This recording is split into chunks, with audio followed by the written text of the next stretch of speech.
Greetings and welcome to the Richard Dolan Show, where every week we fight the good fight. Glad to be here with you. October 25th, wow, 2022. So I want to talk about NASA. Yesterday, NASA's official study, as they are billing it, of UAP, UFOs, supposedly began. It was supposed to start Monday, October 24th. 2022. And a few people have been asking me about this. I've been thinking a lot about this. What kind of study is this likely to be? Are those of us who have followed the UFO subject for any period of time likely to be impressed or gratified, dare we say, by the nature and the results of the study that NASA is undertaking? I'm going to say straight out that I think you are going to be very disappointed if you have an idea that NASA is going to be giving a good faith or a genuinely deep analysis of the UFO phenomenon. I'm going to give a series of arguments as to why I think that's not going to happen whatsoever. But let's just get into it. I think it's very good to get a handle on how this whole thing that NASA is doing is proceeding, who they've got doing the study. What I think, at least the likely outcome of this is going to be. I'm going to show you the NASA website here. Let me just pull this up for you. This is just from a few days ago. NASA, from October 21st, announces unidentified aerial phenomena study team members. And as you see, the study, this is written October 21st, so they're saying the study will begin, on Monday, October 24th. Over the course of 9 months, the independent study team, keep that word in mind, will lay the groundwork for future study on the nature of UAPs for NASA and other organizations. So right after that, let me just say here, this is not intended, as far as I can read, to be a comprehensive analysis of the entire UFO or UAP phenomenon. This is apparently specifically intended for the benefit of NASA and other unnamed organizations. And then they just say they're going to gather data from civilian government agencies and entities. They don't really say which, but presumably the FAA is going to be involved in this. And commercial data, and they say data from other sources. I don't know what other sources, they don't identify them. They say can potentially be analyzed to shed light on UAPs. And they then apparently are going to recommend a roadmap. This is all from the official statement for potential UAP data analysis by NASA going forward, as they say. And the other thing about this is that they're going to focus solely on unclassified data. That's a very explicit point that they make there. I'm going to come back to that in a minute. And then they just state that a full report concerning their findings will be released in sometime in the middle of 2023. So they say it's going to be about a 9-month study. And that's basically it. So they've brought together a team, and let me just show you the individuals on this team here. The leader, I don't know a thing about any of these people beforehand, but the leader is David Spergel, and he apparently is a big wheel in astrophysics. He's the head of this study. He's president of the Simons Foundation, where he was founding director of the Flatiron Institute for Computational Astrophysics. Sounds impressive. He's involved in the search for planets, nearby stars, the shape of the universe. He's a MacArthur Genius Fellow, and he's been cited in professional publications, they say, more than 100,000 times. So he is definitely Mr. Establishment when it comes to astrophysics. And what you're going to find with the list of these people is it is very, very heavy astrophysics and astronomy. I guess you could say for NASA, maybe that makes sense. For the UFO phenomenon in general, it does not make any sense. I mean, the vast majority of UAP or UFOs that people see are not in space. They are in Earth atmosphere. They are often low to the ground. They what you want really is, if you're going to do scientific analysis, it might be nice to get an atmospheric physicist on your team, someone like the late James McDonald was back in the 1960s, who was one of the best UFO analysts we've ever had, and who regularly dismantled the ridiculous arguments of astronomer Donald Menzel, who was a world-famous astronomer and UFO skeptic debunker. Menzel's astronomical explanations could not hold a candle to the analyses that James McDonald regularly made back during the 1960s. I would say McDonald almost made Menzel out to be a fool at times. But there are no atmospheric physicists on this particular team. Next is someone named Ana Maria Barea, professor of computational data science at George Mason, Fairfax, Virginia. That's the other thing you find. There's a lot of Washington, D.C., Beltway insider types here. So you got Fairfax, Virginia. There's many, many more from that particular region. So you're dealing with not just establishment types, but U.S. government, federal government establishment types, very, very closely associated with the DC culture. She's a research affiliate with SETI. So that tells you something right there. The search for extraterrestrial intelligence, as if this was ever a legitimate group that studied UFOs in any way. SETI has never, ever had anything valuable to say about the UFO phenomenon, but that's her thing. Federica Bianco is a joint professor at the University of Delaware in the Department of Physics and Astrophysics, the Biden School of Public Policy and Administration. I didn't know that there was a Biden school, but why not? It's Delaware, after all. So she's also in the DC area, DC culture, quite clearly. It's hard for me to see how her qualifications really fit here. Well, she's another one into the astronomy, finding solutions for urban-based problems on Earth, deputy project scientist for the Vera Rubin Observatory. So another astronomer. Paola Bontempi. Now, this is the one profession that I thought was really quite interesting. She's an oceanographer, a biological oceanographer. And, as someone, I'm very interested in the USO phenomenon, that is underwater UFOs. So you'd want an oceanographer for that. But the question is NASA, is this study really going to get any access to USO data, considering that they're not working off of classified information? I've got to assume they're not going to be dealing with many USOs, if any at all. Most of the USO information, I've been looking into this a lot, comes from anonymous Navy people who are terrified of going public with what they have to say and things like this. There are some civilian USO types of encounters and sightings, and it's maybe this study will have access to it, though somehow I just am doubting it. But she is an oceanographer, and I think that's great. Well, maybe she'll be of a benefit to the study. Who knows? Reggie Brothers, operating partner at AE Industrial Partners in Boca Raton, Florida. CEO, board member of Big Bear AI in Columbia, Maryland. Again, another DC, close to DC. And I'm not really sure what his deal is, except that he was with Department of Homeland Security and a Deputy Assistant Secretary of Defense for research at the Department of Defense. So we've got a DOD guy here. That's Reggie Brothers. Going on, Jen Buss is the CEO of the Potomac Institute of Policy Studies in Arlington, Virginia. Again, we're dealing with Washington, D.C. think tank type operations, another D.C. insider. She worked extensively with NASA on various policy issues, strategic planning, whatever that means. In this case, astronaut, medical care, and cancer diagnostics. Great. That's very valuable. No question about it. She is nationally recognized as an authority in her field for science and technology trends, analysis, and policy solutions.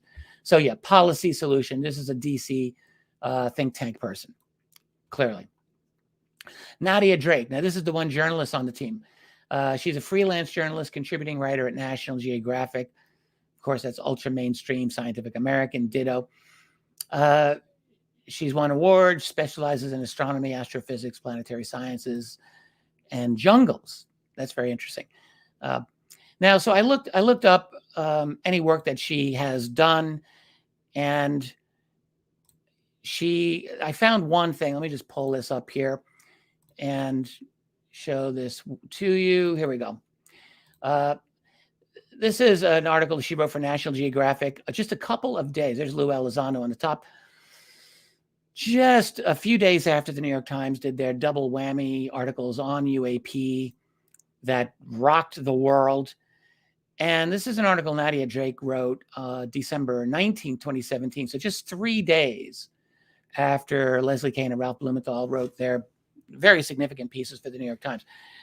And just to remind you, what they wrote about was that that the U.S. military had actually been running a genuine UFO program, despite the fact that for years they said they weren't. So that's a tip. And then the other story they put in, which was even more, I think, shocking, was the Tic Tac UFO encounter with the USS Nimitz Carrier Group. David Fravor and that whole encounter. That's an amazing event, of course, and that made the New York Times. That was an incredible thing. So after all that, what is this article that Nadia Drake writes? This is the most tepid, lukewarm, absolute nothing, cold water over the fire article that you could imagine. So she says 60 years, what we've learned from U.S.-funded UFO probes, basically a whole lot of nothing. And she talks about SETI. She interviews Seth Shostak. That's her first interviewee is Seth Shostak. She quotes him at length and then goes into Roswell, which she identifies as Project Mogul. I'm like, what? You're going there. You're gonna do the Project Mogul explanation, and the answer is yes, she is. She talks about Project Sign and Grudge, Project Blue Book, nothing of value in any of these things she has to say here. And she actually goes on to the Condon Committee from the late 1960s. A very brief paragraph.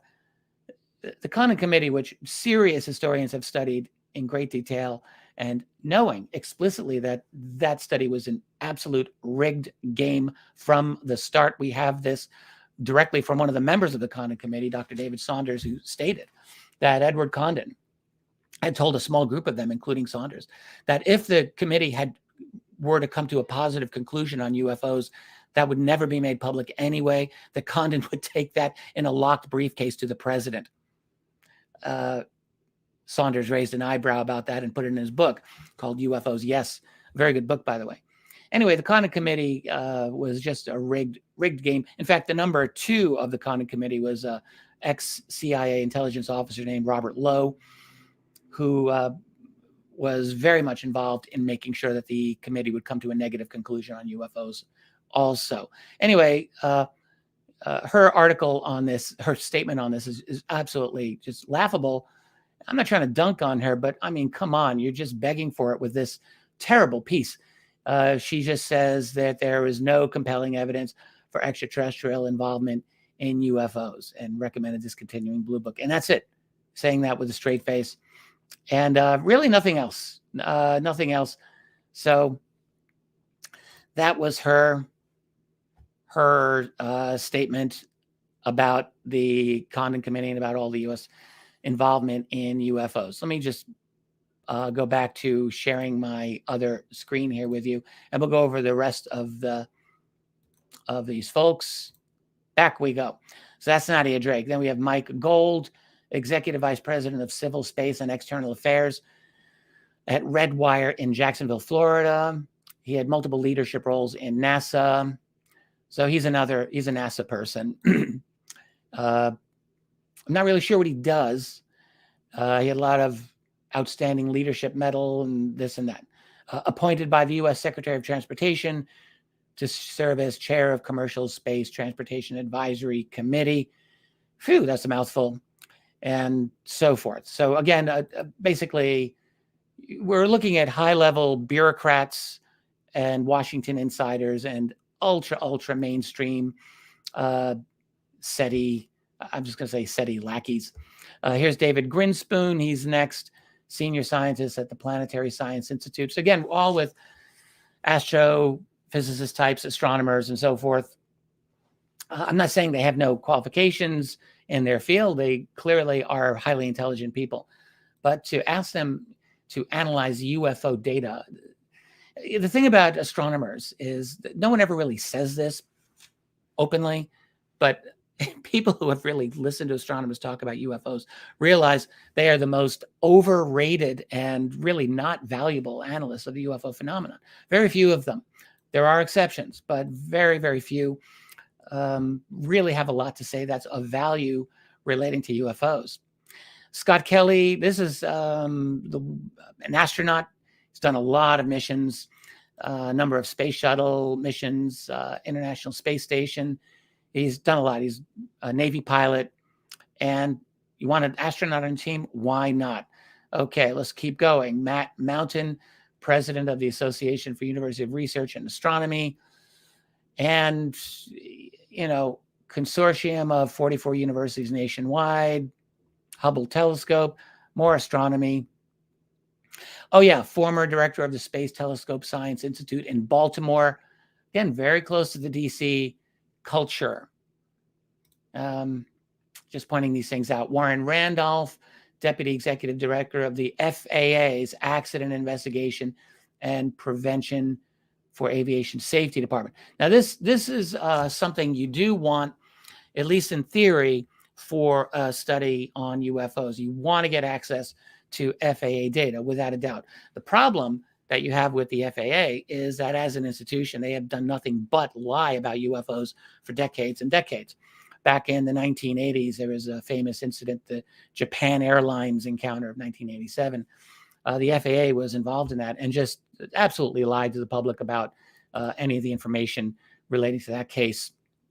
You go to the O'Hare airport encounter of 2006, and once again, we have an example of the FAA, which knew all about this, but just lied to the public until they were caught in that lie and had to say, oh, well, yes, we are aware of this. That event, we believe, was weather phenomenon, which is an absurd, absolutely absurd conclusion. So that's the problem with the FAA. But you do want access to FAA data, and perhaps this gentleman, if he's working on this project in good faith, perhaps will attempt to get access to genuine FAA data. That would be nice. Walter Scott is Executive Vice President, Chief Technology Officer of Maxar in Westminster, Colorado. This is a space technology company specializing in Earth intelligence and space infrastructure. I wonder what that means, Earth intelligence. Have we found it here yet? All right, so he's, I'm not sure. Oh, Lawrence Livermore, so he's got some very good scientific connections here. And then he was inducted into the David W. Thompson Lecture in Space Commerce. Whew, these are long sentences, by the American Institute of Aeronautics and Astronautics. We're just about done here. Joshua Semeter, professor of electrical and computer engineering. That's good. That's a different field. I think perhaps this might be someone who's good at data crunching. I'm just wondering or guessing. And director of the Center for Space Physics at Boston University. Interactions between Earth's ionosphere and space. Okay, there are UFOs, UAP, that are observed way up there, and that could be a useful field. How many sightings they're going to have access to that they'll be able to analyze for that is another good question to ask, and I don't know. Carlin Toner. This is the other FAA person here. So this person is acting director of the FAA's Office of Aviation Policy and Plans. So this doesn't look like a scientific group. It's, I don't know what this is. This is some kind of strategic planning thing. I don't really know. But if she is able to get access to FAA UAP reports, then okay, great. We'll see. Again, I don't think the FAA has a very good track record with any of this. She's also got NASA connections. She is a NASA Exceptional Achievement Medal recipient and an associate fellow for the American Institute of Aeronautics and Astronautics. And lastly, we have Shelley Wright, associate professor of physics at the University of California, San Diego, Center for Astrophysics and Space Studies. So we got a lot of astrophysics astronomers, and she studies supermassive black holes. How that's going to help with UAP, you tell me. But she is also with SETI. She's worked with them, and so on. So that's the NASA team, or I should say, the independent team brought in by NASA. Now, what will they actually accomplish? Again, you've got a very, very high number of astronomers and astrophysics types. Again, nothing personal. It's great that they are doing this. And you can see why NASA would want to go heavy with that type of a background. But you really have got to ask yourself, if you're going to get to the bottom of UFO/UAP, again, 99% of all of the sightings of these things do not take place in space. There are space-based UFO sightings, obviously. But the vast majority of what we encounter is right down here on Earth, in Earth's atmosphere. Astronomers, it's really questionable how useful they are going to be, and how better their qualifications are really than that of any other highly trained professional who's, there's a lot of other professionals, I think, that would do as well or much better, frankly, than astronomers at gauging UFO reports. But this is NASA. They're out in space. They're out in Earth orbit. Okay, granted. But do not expect a genuinely balanced, or even, I would say, knowledgeable investigation of the UFO phenomenon. You'll notice there are no UFO researchers on that. I mean, even government-friendly ones. So that rules me out. I'm not a government-friendly UFO researcher. But there are much more mainstream-ish UFO people out there who are I think would be expected to play ball with the team and not maybe rock the boat, but who have at least some knowledge of the phenomenon. But they haven't even included any of those people on this study. So you just, again, you have to wonder what we have. And again, a lot of Washington insider types.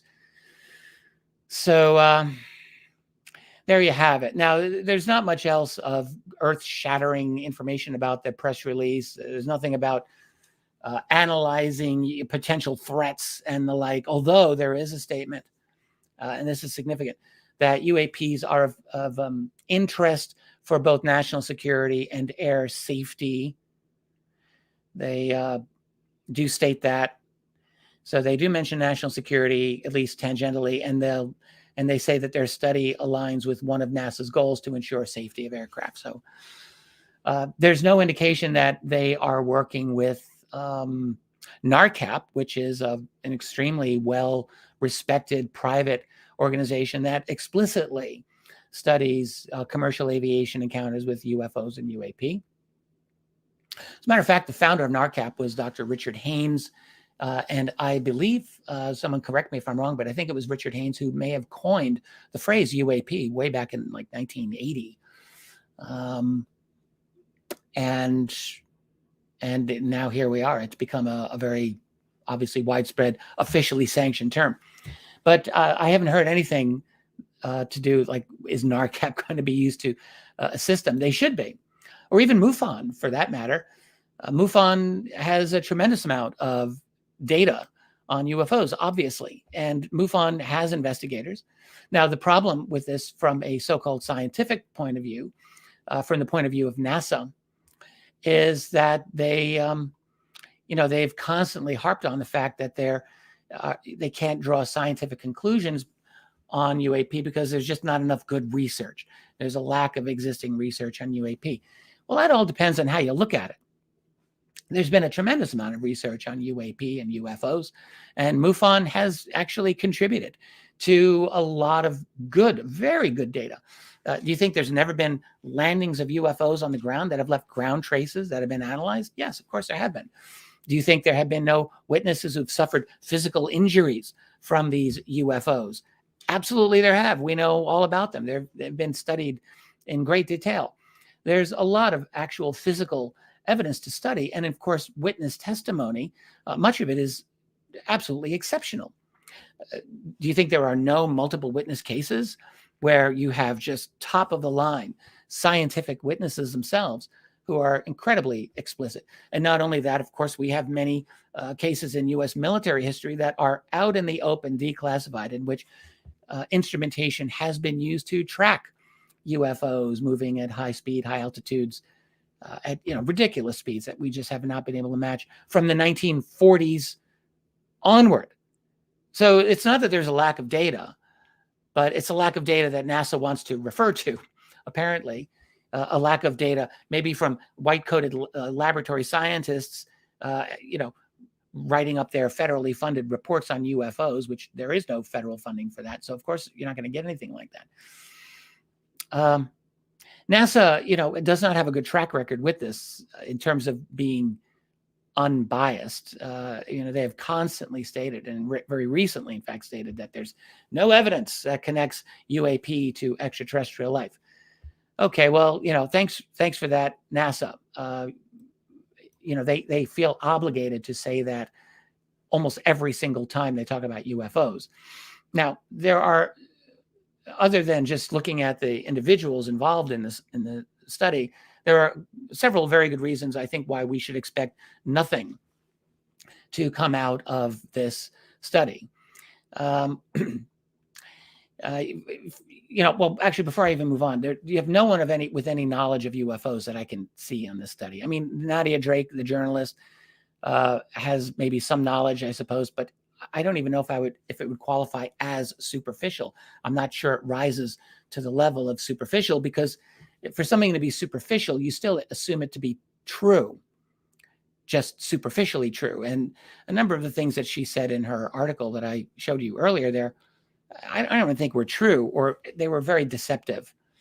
Calling Roswell a result of Project Mogul, I think, should disqualify her, frankly, from any kind of objective study of UFOs. But other than her, there doesn't seem to be anyone on this team that seems to have any slight knowledge of UFOs whatsoever. If they do, it's not listed in the NASA statement there. So, but anyway, there are other reasons than just that. So I'm going to go over some of these with you right here. Think about this from the point of view of a hardcore UFO skeptic. And if you're watching me on this channel, there's a pretty good chance you're not a UFO skeptic, because I'm not a UFO skeptic. But we have to remind ourselves there are many UFO skeptics in this world, and particularly within the scientific community. There certainly are. And from that point of view, we have to remind ourselves, NASA is still seen by many people as a credible source of information on matters of space and even on matters of extraterrestrial life. NASA's got the cred. They got us to the moon. They are out in space. They're the cool kids on the block. They had Neil Armstrong and Buzz Aldrin. They had Gordon Cooper. Like, they had Edgar Mitchell. They had all the cool guys. And so for people who do not believe in UFOs, I'll guarantee you there is a fear that if NASA focuses too much on UAP, at least insofar as giving credence to the extraterrestrial hypothesis, the more that NASA does that, the more discredit NASA would be in danger of bringing upon itself. If not from the public, then definitely from the scientific community, with which NASA has very, very strong ties. So you've got a cultural interest here that should not be overestimated or underestimated, excuse me. Additionally, the fact that they're not using classified sources for their study. So what does that mean? We don't really know. They have not indicated what their sources for this are going to be. We do know throughout history, and I could say this from having read thousands of pages of Freedom of Information Act documents, declassified government documents, that some of the most powerful and dramatic and just shocking UFO encounters are from the classified world. We know this. And NASA is not going to be having any access to that. So ruling that out, they're automatically now going into an area where we don't really even know what their sources are going to be. It doesn't bode well, because there's just no indication of where they're going to be getting any of this stuff from. I'm guessing FAA, and that's problematic quite possibly problematic. So the next is, you've got a very skeptical, publicly, I should say, skeptical institutional bias that NASA has here against anything having to do with UFOs. NASA has been very hostile to the idea of UFOs or UAP throughout its entire existence. If you're a skeptic, you can say, well, that's because there's no UFOs, dummy. And, that is NASA's official position. At least it was until very recently. Now they may be willing to say there are UAP, pretty much like what the military is saying. But there's no evidence that is extraterrestrial. So you have a long-standing institutional bias by NASA against this. I mean, not only has the agency never released any evidence of UFOs, it's never acknowledged that there is any concrete evidence to that effect. Beyond that, I mean, can you imagine if NASA were actually ever to say, we think that there's an extraterrestrial connection to this? Can you just stop and imagine what the result of that would be? It is an impossibility. It is an impossibility for NASA to make such a leap. They'll never do it. I mean, for all reasons, from the skeptical point of view and from the UFO believer point of view, it's never going to happen. They may come out with an acknowledgement that the military has already come out with, that there are some unusual phenomena that they cannot explain, but there's no evidence to think that they're UFOs.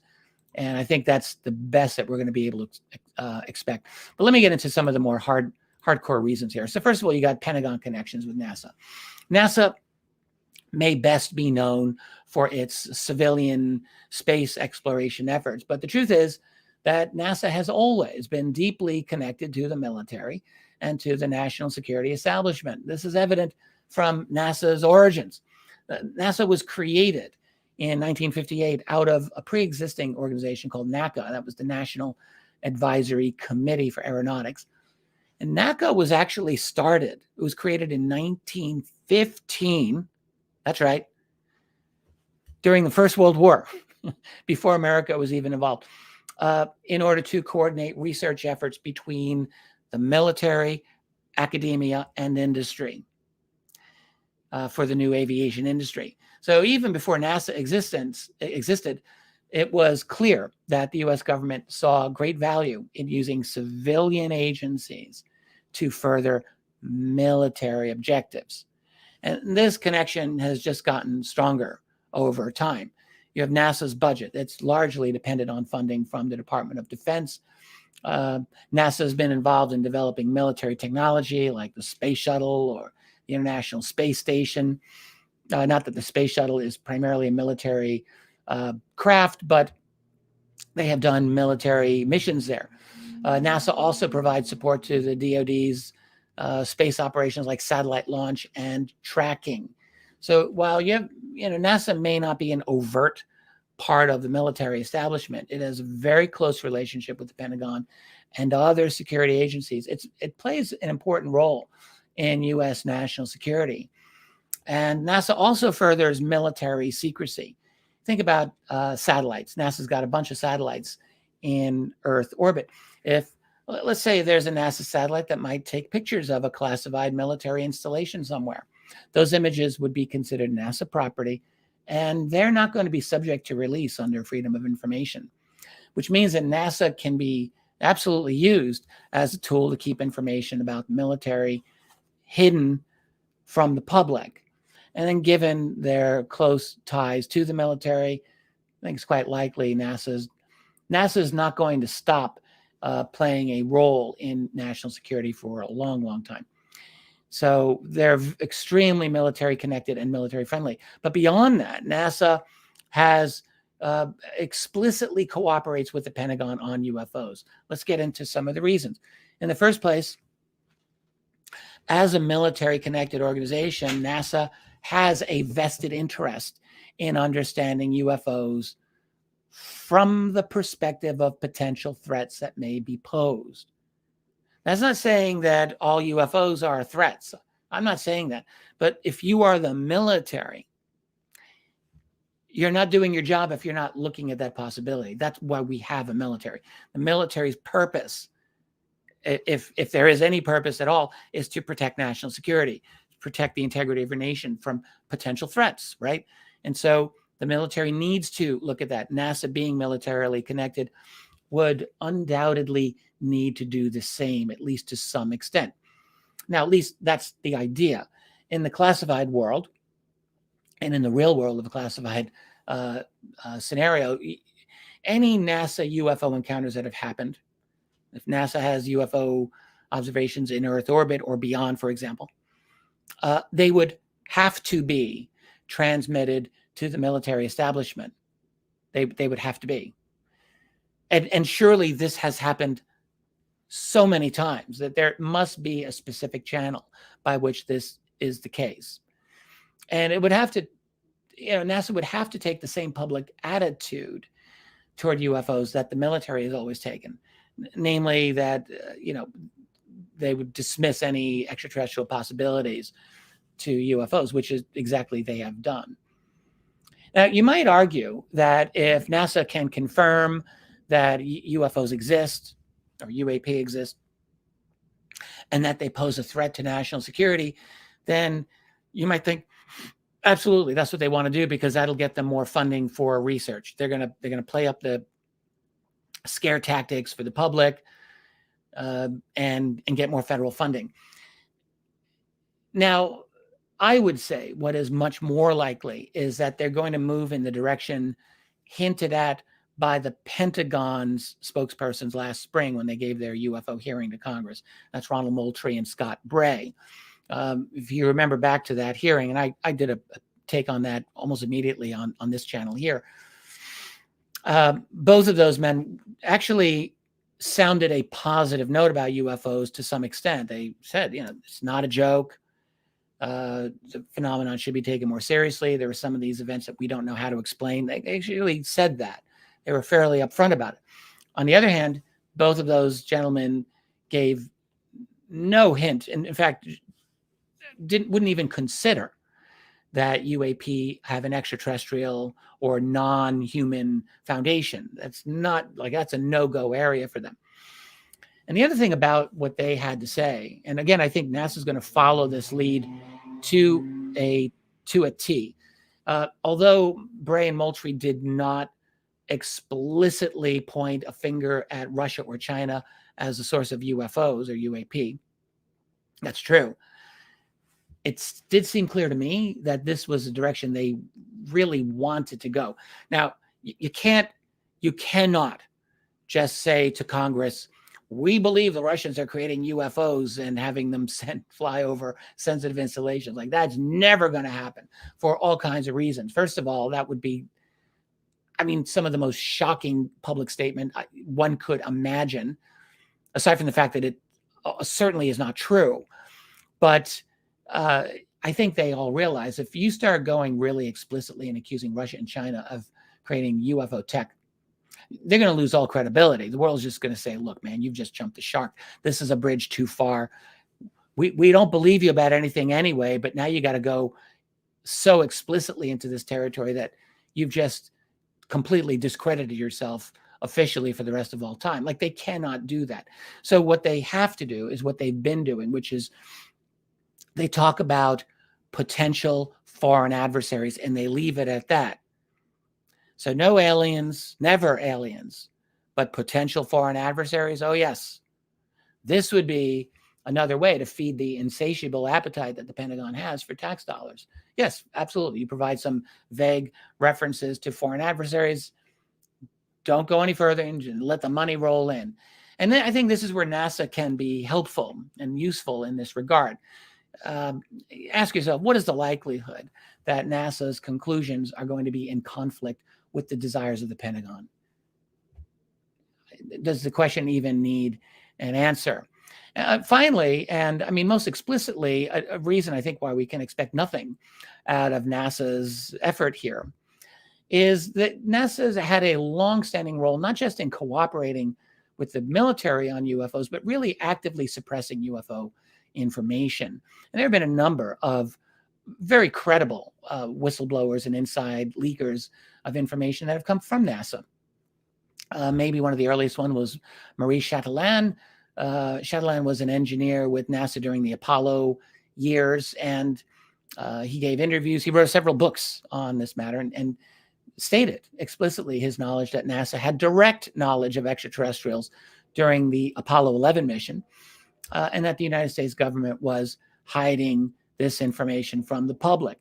You have Edgar Mitchell of Apollo 14, who stated many times that the U.S. government has hidden its knowledge of alien life visiting Earth. He talked about Roswell. Edgar Mitchell lived in Roswell for many years. I think he said he grew up in Roswell and knew a lot of the folks there, and stated that he had seen files to that effect. And I don't think he was just talking about the Wilson Davis notes. I think Edgar Mitchell had genuine firsthand information about Roswell, that was the real deal. You have Gordon Cooper, the Mercury and Gemini astronaut. Gordon Cooper many times stated that, first of all, he had seen a UFO while on his mission in 1963, had seen a UFO as a pilot in Germany back in 1951. He had other UFO connections in his career, and spoke explicitly at one point to the United Nations about his knowledge of the reality of UFOs and the fact that the United States government was aware of aliens on our planet. You have Donna Hare, another whistleblower, a really important person. Donna Hare stated that she worked for a NASA subcontractor called Philco Ford on a photo analysis team in the early 70s, talked explicitly about her knowledge about how NASA photographs were airbrushed to hide evidence of UFOs. She's quite explicit about that. She talked about she had a boyfriend at the time who did time with the astronauts after they had returned from their Apollo missions in isolation, and it shared stories with her, basically saying that all of the Apollo missions were accompanied by UFOs. And she talked about this. So there's just a couple of the whistleblowers. Then to say nothing of the many examples of UFOs in Earth orbit that have been recorded during NASA missions. I'm reminded of the outstanding dedicated work of the late Jeff Challenger, who lived over in Sacramento, California. I got to meet Jeff on one occasion. I was a big admirer of his work before he died in 2007. A lot of his stuff that he recorded is on public video sites, YouTube and elsewhere. You can look for it. It's just an incredible video footage in so many cases. We have the case of NASA way back in 1977 when Jimmy Carter was a new president of the United States. There was an attempt by Carter to have NASA be the government agency, the repository of UFO sightings. This was a big thing at the time. And in fact, Jimmy Carter, for a little while, did try to make this happen, and NASA dug in their heels and obstructed this all the way. And they were backed by the CIA. We know this. And they won. By the end of 1977, Carter just gave up, and NASA was able to keep UFOs far away.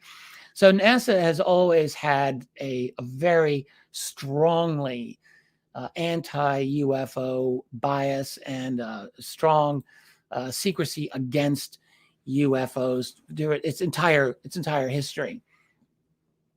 So I think, I don't see any indications here that are positive from the standpoint of someone who really would like to see a genuine, fair, unbiased, scientific analysis of UFOs. That's meaningful. That is meaningful.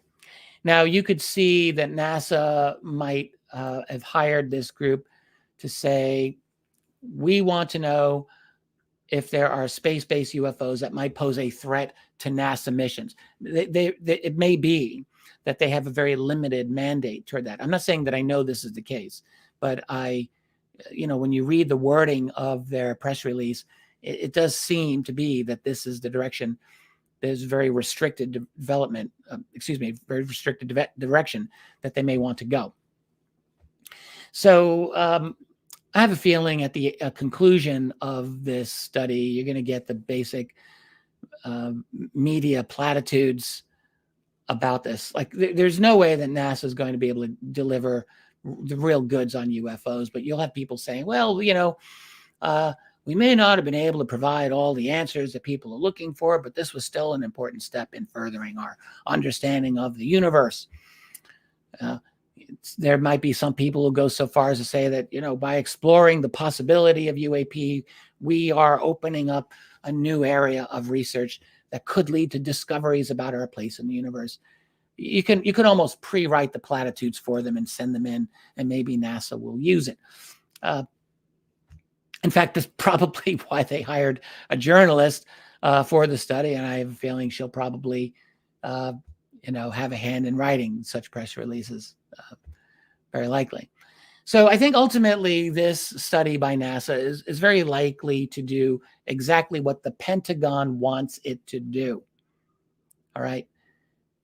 What do we think the Pentagon wants to do? Probably be boring and vague for the general public, so that no one gets too excited about this. I mean, very much like the UAP task force report from a year ago, which was the only thing that saved it from being the ultimate sleeping aid was that it was so short. They said it was 9 pages. It actually was only 6 pages of genuine text in there. But my God, the writing in that was just horrible. It was bureaucratic, package one nothing phrase after another nothing phrase. And I suspect that that's what we will see here with this report. Report by bureaucracy, essentially. So they'll keep it vague, they'll keep it boring, but I would not be surprised if they have it specific enough to get the attention of some members of Congress, basically the crazed ideologues who are just dying to spend more money on some local pork project that benefits their patrons in order to defend national security against potential adversaries. No aliens, but yes, adversaries. So that you could see that happening. Essentially, a word that I hate to use is weaponization, because it really has gotten overused by so many people. But you could really see that this is a weaponization of the UFO or UAP subject for these purposes. For the purposes of promoting, to some extent, certain military interests in terms of, if they want a little more budgetary allocations, sure. But I think most likely the biggest upshot of this report will be, as NASA has always done, to throw as much cold water on the UFO subject as possible. And NASA, I think, is serving a very important role here, because NASA does have a lot of credibility. Even people who believe in a UFO cover-up, as I do, it's very easy for people to just give NASA a total pass and say, well, NASA's really cool. They're great. They're out in space. They're doing awesome things. And they are doing awesome things. It is amazing to go out in Earth orbit and to do scientific studies up there that we can't easily do down here. It is. It's very cool. But that's the problem. NASA has this inherent credibility that they've never really lost. And so by using NASA to put their name behind an independent study, as they call it, although none of these people really look very independent to me. They're all establishment, deeply embedded in the establishment. But by using NASA in this capacity to almost certainly give a conclusion that says there's no evidence for ET involvement in UFOs, that's actually a really good thing from the military's point of view. I have been saying for several years now, with a lot of people really trying to attack me for this too, but I have been stating over and over again that the military is not trying to scare us up relating to aliens. They are not trying to do an alien false flag. I know there are people out there who absolutely believe this, but I'm just going to ask those people, it's been 5 years now since the New York Times article. Where is the military's promotion of aliens? Where? It has not happened. I have been saying this from the beginning, that this is not their goal, that their goal will continue to be to deny the reality of aliens, to deny the reality of extraterrestrials connected with UAP. and they will drag their feet on this for 5 years if they can, and for 50 years if they can, and for 500 years if they can. They will never willingly give that information up. There is too much for them to lose by giving up this information that UFOs are actually not from our civilization. That's a huge mess that they do not wish to get into. So they will continue to play this little game of pretending to play along with the public's genuine interest in UFOs and say things like, yeah, this is an interesting thing after all. I wonder if there's anything out there. Let's look into it. Yeah, as if no one has been looking into this for the past 80 years, literally for 80 years, since the Second World War began. We've had U.S. military involvement in the matter of UFOs explicitly. We know this. So they will never want to cop to that. They're not going to admit to that sort of thing. So, for any, I think what we have is within the establishment, all right, there have been people pushing for UAP openness. But those individuals, for whatever else their motivations may be in promoting the reality of UFOs, if they ever have hidden agendas, I've not ever seen evidence that they are attempting to deny that there is an extraterrestrial component to UFOs. I haven't seen that. They're going very soft on it. I'm talking about the old TTSA group here. When you talk to some of these people privately, they clearly believe in extraterrestrials. So I think, what you have with a number of those folks is that they're very careful with how they want to word their ET positions here. But I don't think that is, I don't think they're behind the contours of this NASA study. What I think happens instead, and we've seen a history of this, that there are always competing factions within the establishment, and that these factions can use moves of the opposing side to get what they want. And I'm going to give you 3 historical examples of this, and then I'm going to wrap this up. So the first was 1952. In 1952, you had a large number of UFO sightings throughout, particularly the United States, also worldwide, but many, many UFO encounters in the United States, so much so that this prompted a reaction by the establishment, because you had insiders within the military who absolutely believed in telling the truth to the public. And they brought the matter to a head in a number of meetings, fairly high-level meetings that took place throughout 1952. If you really want to get an insider view on this, go read Edward Ruppelt's The Report on Unidentified Flying Objects. Ruppelt was privy to a lot of this.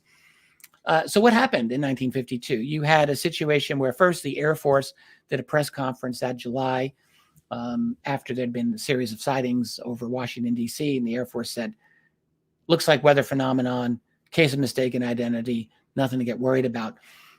And then you had in January 1953, the infamous Robertson panel, which was organized by the CIA, which essentially cut Project Blue Book into nothingness and disabled the investigative capability of Project Blue Book.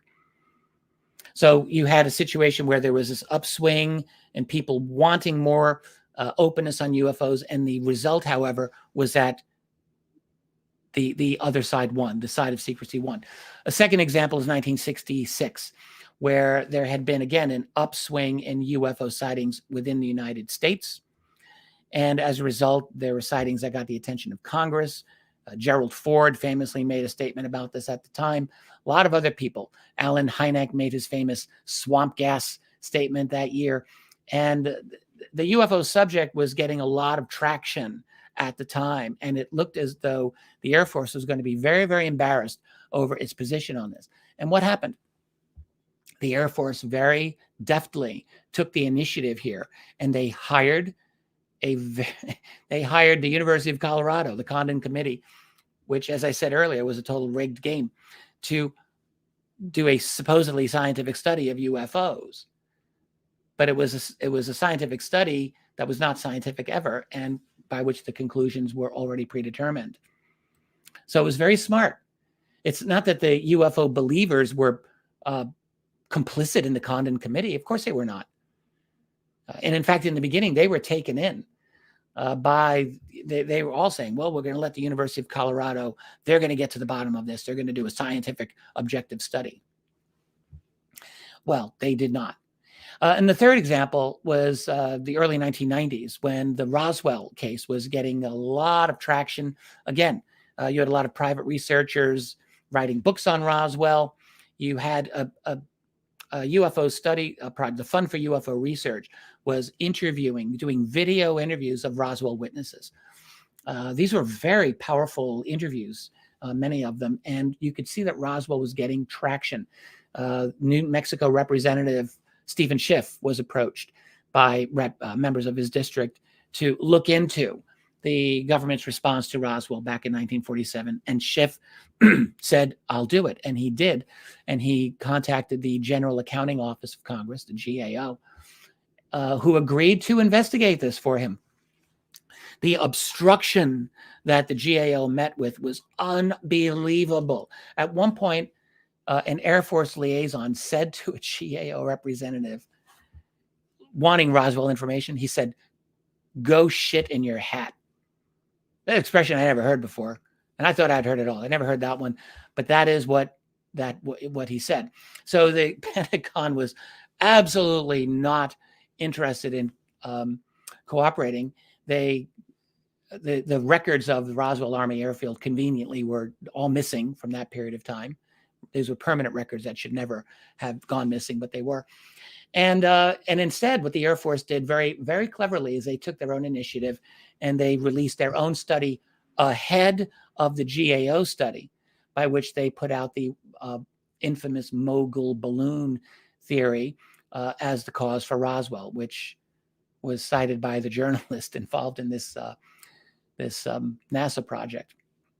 Unbelievable. So you had, in other words, this whole crescendo, this whole buildup of pro-Roswell information that was threatening to come out and make the government look bad. And then suddenly the government took the lead and did their own smackdown of Roswell. That was quite effective, quite effective. So that is how this scenario has worked many times in the past. And I believe that is how it is working now. So I think that what you have had is a number of genuine, well-meaning people who have been pushing for UFO openness, trying to work within the system to do so. And you can argue over their tactics for that all you want, but I think that that's what was the case. But it looks like they're just playing a chess player who's, several moves ahead of them, and is staying several moves ahead. So I think this NASA study could be very much in line with the manner in which the United States government has handled these crescendos of UFO data up till now. So that is what I think we're dealing with, and that's what I've got for you. So this is why I think I'm not expecting anything positive to come out of the NASA study. I think it would be nice if we could actually have trust in a federal institution, but it seems to me that those days are long, long gone. It is really quite remarkable how trust in federal institutions has so precipitously declined over the last, say, 2 generations. And it's really, it's not difficult to fault, it's easy for me not to fault ordinary people for getting sucked in by a lot of the mainstream media narratives, including anything that comes from NASA. I mean, both of my parents are gone now, but they were from a generation particularly where they really did want to believe in their government. They had their own questions about government truthfulness, of course, but they were from a generation that really did, that was patriotic, that wanted to believe in the truth and the good faith of the statements coming out of the White House and out of the Pentagon and places like that. And we are clearly so far removed from that in our society. It's a shame. It's really terrible. But there are still people, even though they might say, yeah, I don't believe the government on this or on that, they don't have the energy to fight and to question the system. And so, these official statements come out, and I think what you find is that most people just kind of shrug and they're like, okay, whatever. And they don't really have the time to investigate this stuff and to see just how badly they are being lied to every single day. The United States military, I cannot remember the last time that I remember thinking the military has said a truthful statement publicly. I'm not trying to give hyperbole here. I mean, literally ask yourself, when are they truthful about anything? We all know about the weapons of mass destruction charade, but I mean, my God, that's just the tip of the iceberg. The lies that they've said on almost any international event that I can imagine has been dishonest coming out of the United States military. So NASA being very military connected, there's no independence here. I think they're going to give the military exactly what it wants, which is more cold water thrown over the little fire that could develop into something big. But I think NASA is going to do their part to put that fire out. So that's what I've got for you. I hope you found this of interest. If you like what you have seen, hit that like button for me. Help me with the algos. You know how it works. It is a really weird thing. I do find after I gave my last video, it jumped, the view count on it was really, really solid for the first 24 hours. And then I noticed it just stopped and just crept up. And I can't prove that there's algorithm manipulation here with my channel, but I do suspect it is. I wouldn't be the only one. So help me out and hit that like button, subscribe to my channel. And if you really like what I do please visit what I have over at Richard Dolan Members.